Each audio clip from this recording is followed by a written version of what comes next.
everybody. It's just in case of Americans talking, joining our friend and media personality, Jerry Maldonado, back for another installment of Meatball Perspectives and Proverbs. Hello, Jerry. Welcome back to Americans Talking. Yeah, I'm fixing the ears, man. I couldn't hear you, so they're kind of moving around on there. But yes, how are all of you? It's a good day. It's National Bosses Day, and I was wondering why everybody was nice to me today. But yeah, it's all good. It's all good. Well, that's good. Jerry, we talking about fables. And I'm not talking Aesop's fables. I'm talking about our fables. Yeah, that's just a synonym for story, huh? Yeah, it is. Yeah. Let's see, we come up with this stuff. This is, the logic of pre-show. Yeah. We'll want to get a better title. You're right. People live by that, and people live by. And I've been going deeper with my show on how our fables or our story affects our daily life every day.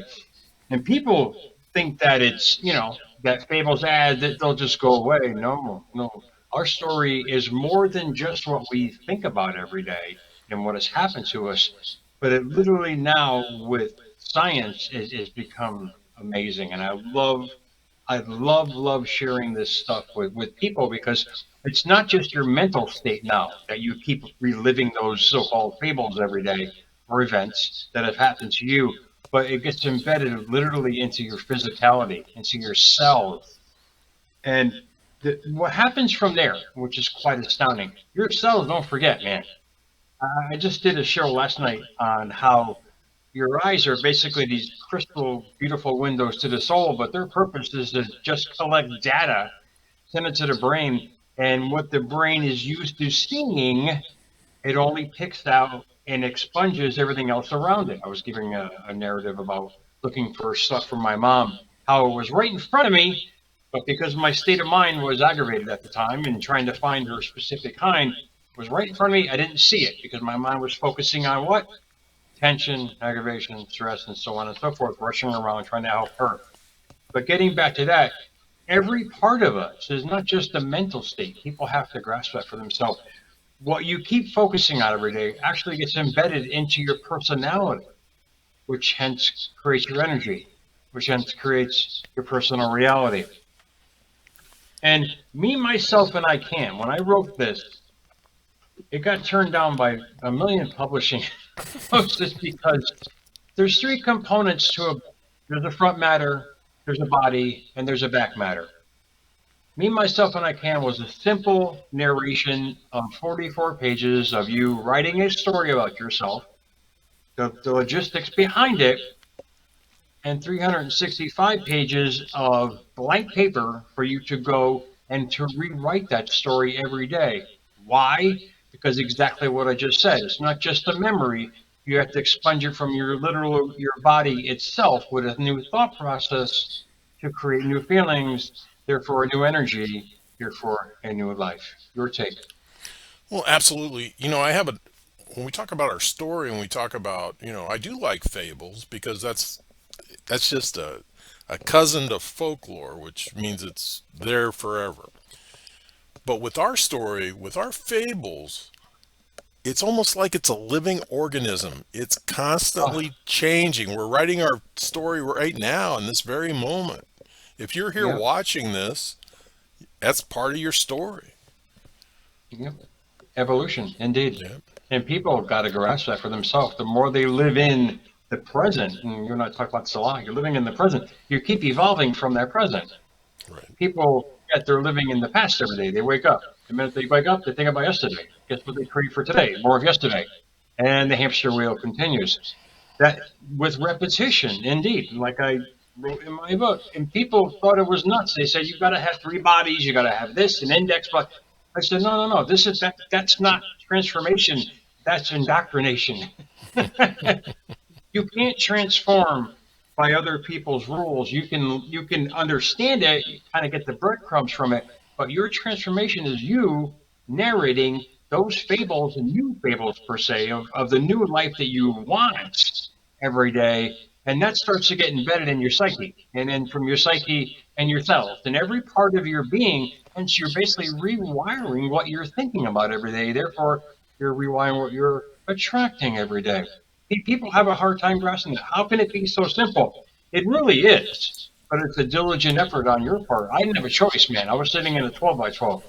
It's okay. Let's write a new life and try to live that on the inside, not realizing what I was creating. I knew about inspiration, I knew about transformation, but not on a physical level. This book was just how to say, the paramount of living internally to create externally.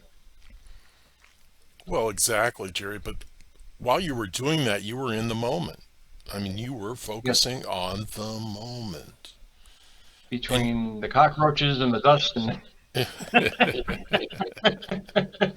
this is what people forget. I mean, they let their present surroundings dictate their future outcomes. I mean, I had to embed. I mean, it was hard at first because you're doing something completely unnatural.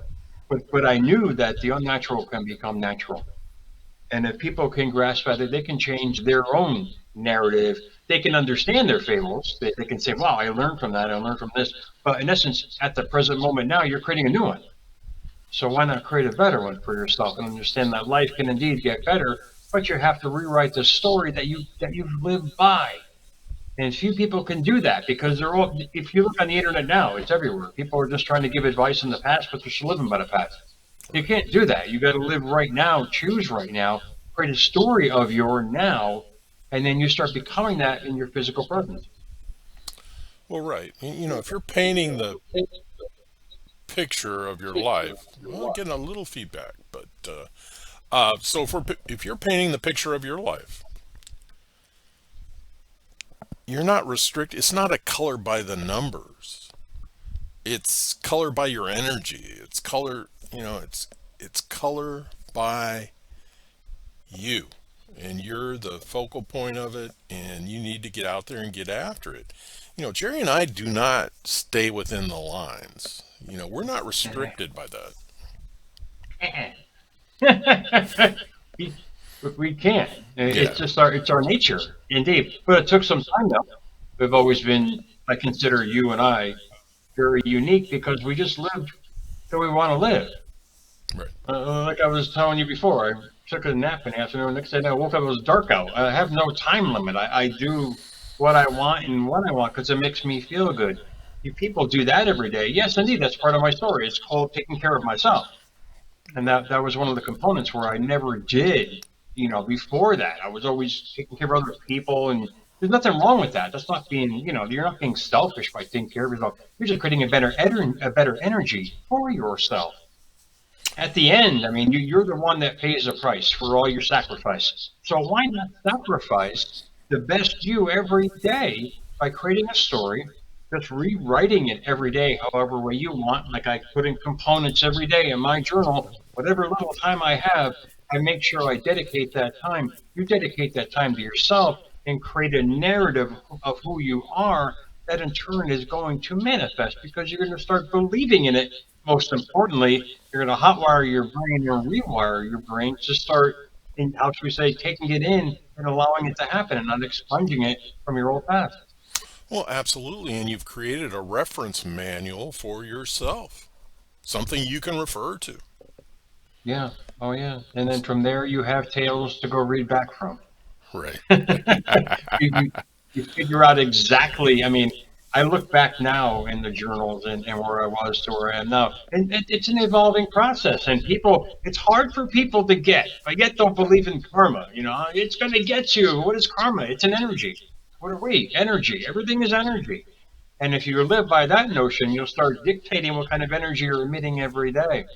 That was basically a life changer for me because, like I said in the very beginning, it wasn't just a mental state I was living in.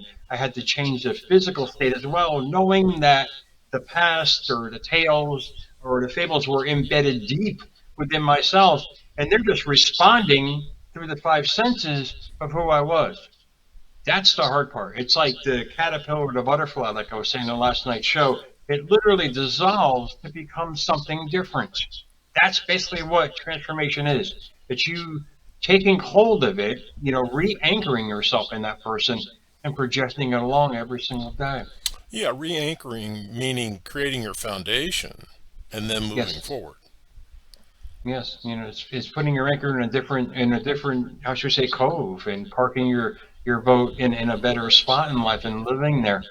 And people, if they can grasp it, it's life changing. It really is for me on every level. I mean, physicality, mentality, spirituality, in every facet of my life. But indeed, yeah, it's sacrifice, but the rewards are incredible, man. The peace of mind is incredible because you're guiding the ship now.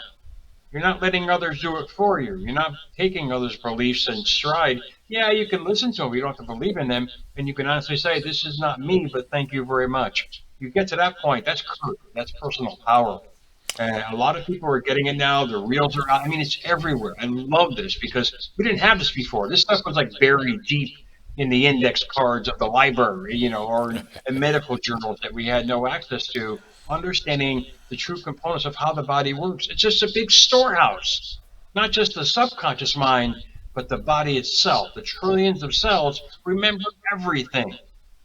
It's our job to rewire that every day and to install a new life and therefore create a better one. Well, absolutely. Our job is to savor it, appreciate it, pay respect to it. And Yeah. Oh, in yeah. Go ahead.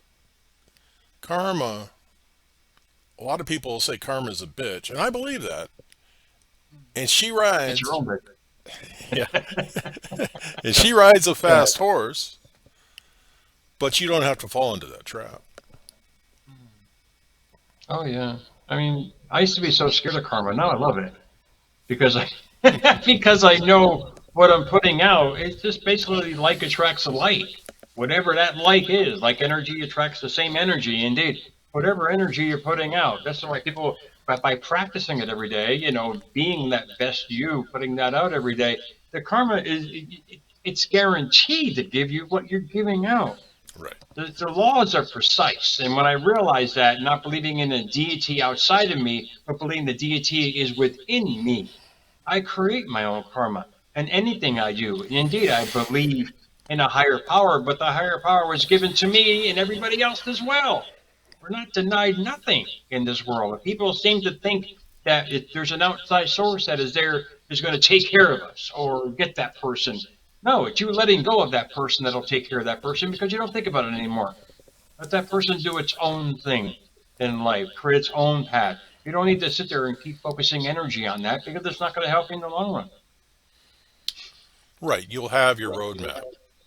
You'll have your Yes, roadmap of what you need to happen, and and the idea that the energy is within us all, and it is. It it is. We is. just need to tap into it. And it's astounding the information on that now. And people could never believe that. I mean, this is why, books were expunged from the Bible in the fourth century because they were telling us precisely what was in there of the power that we had. And back then they said, wait, that's too much power, too much information for people to understand. Yeah, well, I get it now, Meatball. I know exactly what you were doing. Not in a bad sense, but they knew precisely what was going on. And the writers of these words knew it for themselves as well. That's why they put it in metaphors and tried to explain to people, from their perspective, how things happen, why things happen, how they got the information. I have no idea, but I love the wisdom. I love the fact that says, look, we have everything that everybody else has. You have free will to choose how you're going to use it. No, absolutely. You know, for good. Be a Cape Crusader. Oh, absolutely. We are our own Superman, indeed. And we're all Superman and women. Yes, I know. I didn't forget about you guys. Or whatever pronoun you want to use today. But we all have this superpower. Right. And how we use it every day is going to dictate how our body reacts and how you recondition it, which is most important. It's like getting an old engine. I went to tech school, believe it or not. I was a grease monkey for many years. And literally, the precision involved in putting back an engine between the torquing and the poundage that is needed to get it to work correctly, you need a manual to do that. Indeed, create your own manual, which is your journal, or whatever you believe in every day in your thought, word, and deed. every day. But you need the precise elements to make that engine run correctly. People don't want to go through that in life with their transformation. They want it to happen, snippy, snappy, this and that. But you have to rebuild the engine from the inside out. And with this precision of the laws of the universe are well doctrinated everywhere. You just got to follow it. And if you follow it, hence your karma, your energy every day, life is going to start giving you that every day. Well, Jerry, I think that seems like a good place to wrap this one up. Absolutely. You're awesome. I'm going back to bed, man.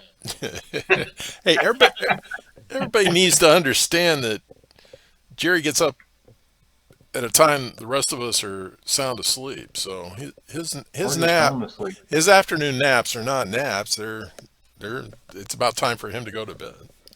It's bass backwards, yeah. But it's okay. It's all good, man. All right.